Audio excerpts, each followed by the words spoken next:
the challenge that you've mentioned, and the first thing you started with saying is that fostering a more diverse and inclusive organization is incumbent upon the CEO primarily. Yeah.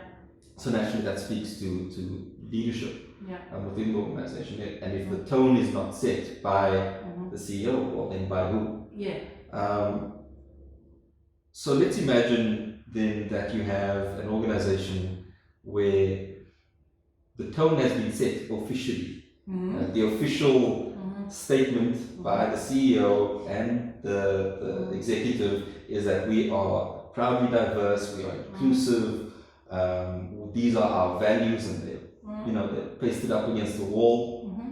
And so the framework is set for a more inclusive environment, more diverse environment.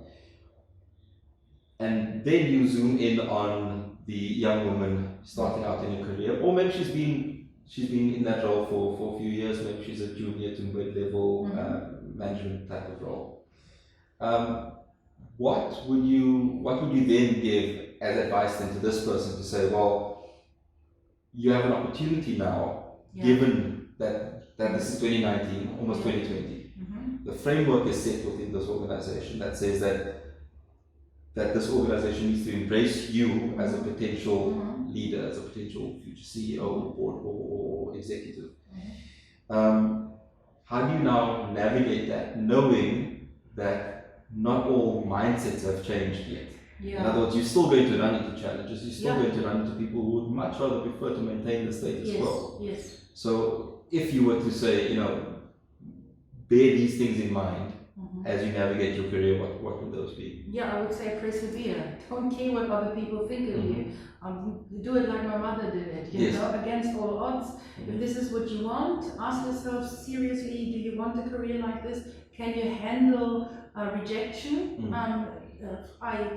Do you experience great setbacks if people criticize you? Because that's what's going to happen, inevitably. Whenever you stick your head out, you are there to be criticized, I would just be there to support this woman or these many women in the process. And when they experience a setback and when they experience that they have been discriminated against, despite the fact that the goals are up there on the wall, there are still some, elements in every company that say this to the CEO, but then they turn their back and say something different.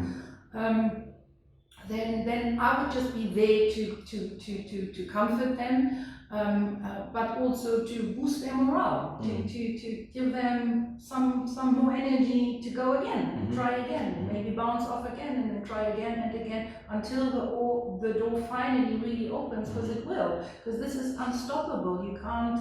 You might be able to prolong the process and turn a blind eye and pretend and window dress, but ultimately it has to change, and it will be changing. And so what I would say to a young woman is really be prepared for some setbacks and don't take them personally. They have nothing to do with you as a person. They have to do with whatever, your gender.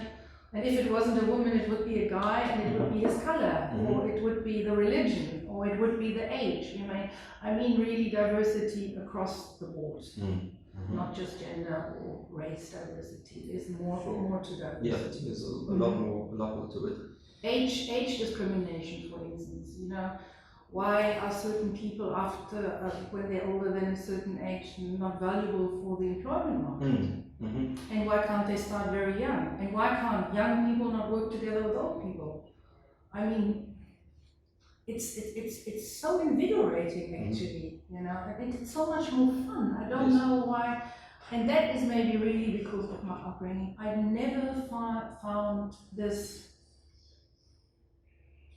homogeneous environment interesting. Actually, on the contrary, they scare me a little bit, because